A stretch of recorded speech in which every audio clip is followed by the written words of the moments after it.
Yeah.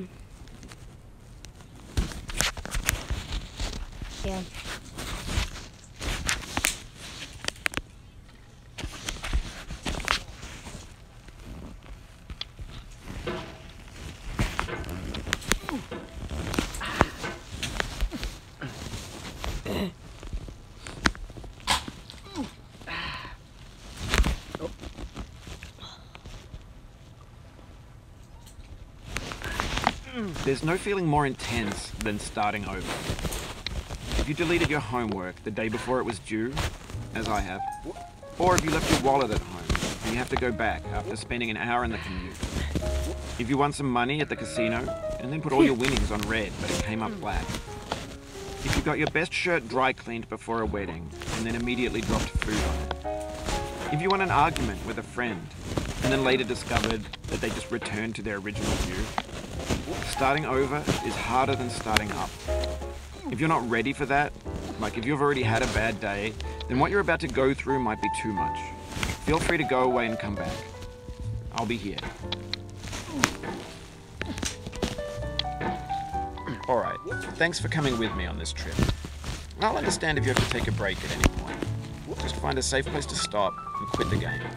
Don't worry, I'll save your progress, always, even your mistakes. This game is a homage to a free game that came out in 2002 titled Sexy Hiking. The author of that game is Jazor, a mysterious Czech designer who was known at the time as the father of B games. And B games are rough assemblages of found objects. Designers slap them together very quickly and freely, and they're often too rough and unfriendly to gain much of a following. They're built more for the joy of building them than as polished products. In a certain way, Sexy Hiking is the perfect embodiment of a B game. It's built almost entirely out of found and recycled parts, and it's one of the most unusual and unfriendly games of its time. In it, your task is simply to drag yourself up a mountain with a hammer. And that act of climbing, in the digital world or in real life, has certain essential I already properties passed that that keep up, the but game then I just flavor. fell. No amount of forward progress is guaranteed. Some cliffs I'm having are a too live sheer or stream. too slippery. And the player is constantly, unremittingly in danger of falling and losing everything. Oh, I get it. Anyway, when you Live start Sexy screen. Hiking, you're standing next to this dead tree that blocks the way to the Live. entire rest of the game. It might take you an hour to get over that tree, and a lot of people never got past it. Prod and poke at it, exploring the limits of your reach and your strength, trying to find a way up and over. And there's a sense of truth in that lack of compromise. Most obstacles in video game worlds are fake. You can be completely confident in your ability to get through them once you have the correct method or the correct equipment or just by spending enough time. In that sense, every pixelated obstacle in Sexy Hiking is real. The obstacles in Sexy Hiking are unyielding, and that makes the game uniquely frustrating.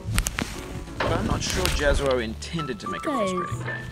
The frustration is just essential to the act of climbing, and it's authentic to the process of building a game about. A funny thing happened to me as I was building this mountain. I'd have an idea for a new obstacle, and I'd build it, test it, and it would usually turn out to be unreasonably hard. But I couldn't bring myself to make it easier.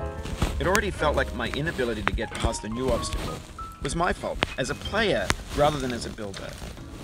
Imaginary mountains build themselves from our efforts to climb them, and it's our repeated attempts to reach the summit that turns those mountains into something real. No! Oh, you just lost a lot of progress. That's a deep frustration, a real pain. Bruh. I lost 2 times.